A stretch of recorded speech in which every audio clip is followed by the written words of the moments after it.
I went to ask my boss for an advance. But what he offered instead changed everything. The city was wrapped in the hush of a rainy morning when I decided to walk into his office, my heart pounding like it was trying to break free from my chest.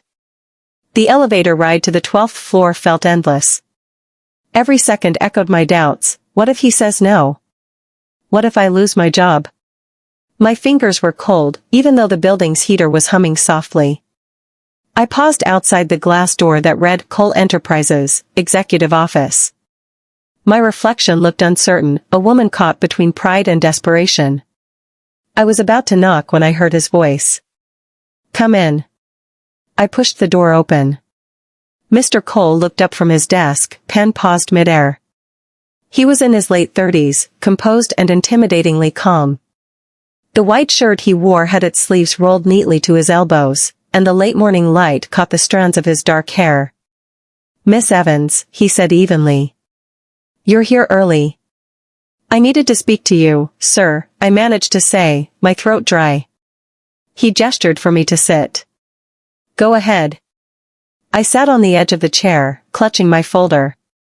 I wanted to request a salary advance. Just for 1 month. It's a bit personal. He studied me for a long moment. Personal how? I hesitated, then spoke. My mother is sick, sir. She needs treatment urgently, and I don't have enough saved yet. He leaned back, eyes steady but unreadable. I see. You've been here 6 months? Yes, sir. And this is your first request of any kind? Yes. For a few seconds, there was only the sound of the rain tapping against the window. Then, he stood up. You have a good record, Miss Evans. Always punctual. I've noticed that. I blinked. Thank you, sir. He nodded toward the coffee machine in the corner. Would you like some coffee? The question caught me off guard. Oh, no, thank you. Suit yourself. He poured himself a cup, then turned back toward me. You'll have your advance by tomorrow. HR will process it. Relief washed through me like warmth after a storm. Thank you, Mr. Cole. I really appreciate it. He looked at me for a moment, and for the first time, his eyes softened. You're welcome. But next time, don't wait until you're drowning to ask for help. I smiled faintly. I'll remember that, sir. As I left his office, I couldn't help but glance back. He was still standing there, watching the rain. For a man so feared for his authority, he looked strangely lonely. 2 weeks later. Working under Mr. Cole was like trying to impress a ghost, he noticed everything but rarely said a word. Yet after that day, something between us shifted. He wasn't just my boss anymore, he had started asking small things. How's your mother? Are you eating properly? Do you need to leave early today? He said them casually, almost like he didn't care, but I knew he did. One evening, as the rest of the staff filed out, he stopped by my desk. You're staying late again? Yes, sir. The client presentation needs some final adjustments. He leaned on the edge of my desk, watching me type. You know, most people would have left hours ago. I'm not most people, I said with a small smile. That made him smile too, a real, fleeting smile that softened his entire face. Clearly not. A new assignment. The next morning, I got an email directly from him. Subject, project transfer. Miss Evans, you are to report directly to me for the upcoming Phoenix project. Congratulations, asterisk. I read it twice before it sank in. Me, working directly with Mr. Cole? That was unheard of. When I entered his office later that day, I could barely contain my nerves. Sir, thank you for the opportunity. He looked up from his desk. You earned it. Don't thank me. That was the start of something I didn't see coming. We worked together for hours, analyzing reports, preparing proposals, planning strategies. Somewhere between those late nights and long discussions, I began to see a side of him that few ever saw. He was patient, occasionally funny, and surprisingly gentle in small moments, like when he'd quietly place a cup of tea beside me without a word, or when he'd pause meetings to ask if I'd eaten. Once, after I sneezed in the middle of a call, he handed me a tissue and whispered, "You're allowed to be human, you know." I laughed. "Not in this office." He chuckled softly. "Then maybe we should change that." When the walls fell.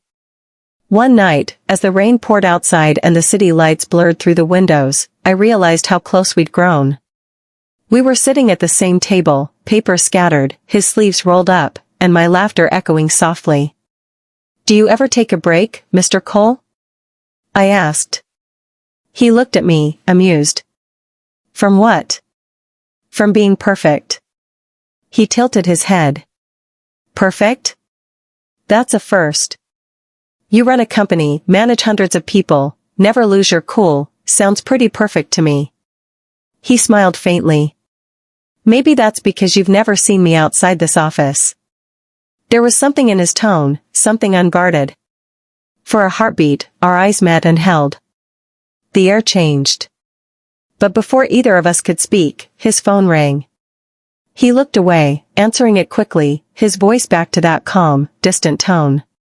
The moment broke, but not completely. The illness. A few days later, I fainted at work.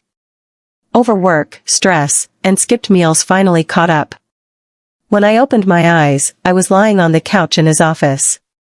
His jacket was draped over me, and he was sitting nearby, worry etched across his face. "Sir?" I whispered weakly. He stood immediately. "Easy. You passed out. The doctor said it's exhaustion." I tried to sit up. "I'm so sorry." "Stop apologizing," he said softly. "You scare people when you collapse, Miss Evans." He poured me water, his hand brushing mine for just a second. It was warm, grounding. "You didn't have to stay," I murmured. He smiled faintly. I couldn't leave. That night, he drove me home. The silence in the car wasn't awkward, it was heavy with something neither of us dared name. Before I got out, he said quietly, "Take tomorrow off." "That's not a request." I nodded, smiling faintly. "Yes, sir." "Emma," he said suddenly, the first time he'd ever used my first name. "Get some rest." Hearing my name in his voice did something to my heart I couldn't quite explain. The rumors. When I returned, whispers had started in the office. People noticed how often I was in his office, how his tone softened when speaking to me. One afternoon, in the cafeteria, I overheard two colleagues whispering. "She's definitely sleeping her way up. I mean, come on, direct access to the boss? It's obvious." The words hit me like a slap. That evening, I went to his office, holding my resignation letter. My hands trembled as I placed it on his desk. He looked up, confused. "What's this?" "My resignation." He frowned. "Why?" "People are talking. It's hurting your image." He stood slowly, his jaw tightening. "Let them talk." "Sir, I can't." "Emma," he interrupted softly, stepping closer. "Do you think I care about gossip? Do you think what we've built here, what you've built, is worth throwing away because of noise?" I looked down, my voice breaking. "It's not just noise. It's cruel." He sighed, running a hand through his hair. "Then let me be clear. I don't see you as my employee anymore. I see you as someone I can't stop thinking about. Someone he paused, struggling for words, care about more than I should." My breath caught. "Mr. Cole." "Daniel," he corrected softly. "When it's just us, it's Daniel." The sound of my name in his voice, paired with the storm outside, felt like a confession the universe had been waiting for. A chance at something real. We didn't rush it. Days passed. Work continued. But there was a new understanding between us. We spoke more freely. We shared laughter, secrets, fears. One night, after finishing a major deal, he suggested dinner. Not a work dinner, he clarified. Just dinner. At first, I hesitated. But something in his eyes, quiet, sincere, made me say yes. That evening, we met outside the office. No suits, no files, just two people trying to figure out what they were becoming. Over dinner, we talked about everything except work. His childhood, my dreams, our favorite songs. It felt natural, almost too natural. When he dropped me home, he said softly, "You know, I didn't offer you that advance because I felt sorry for you." "I know," I whispered. "I offered it because you reminded me that kindness still belongs in business, and that hearts can exist even in boardrooms." I smiled. "You're not as cold as people think, Daniel." He chuckled. "Don't tell anyone. It'll ruin my reputation." Epilogue, what he offered instead. It's been 2 years since that rainy morning. I'm no longer just an assistant, I'm now head of operations. Mr. Cole, Daniel, still runs the company, but he says I'm the reason it feels more human now. We still argue over reports. We still share coffee breaks. But sometimes, when everyone's gone, he'll walk into my office, lean against my desk, and smile that same rare smile that changed everything. The advance he gave me that day helped save my mother. But what he offered instead, trust, belief, and love, changed me. Whenever it rains, we sit by the window together. He still brings me coffee with 2 sugars. And sometimes, he reminds me with a grin. "You still owe me that advance, Miss Evans." I always laugh. "You'll never let me forget, will you?" "Not when it brought me to you," he says softly. And every time the rain falls, I remember, I went to ask for money. But what I got instead, was everything.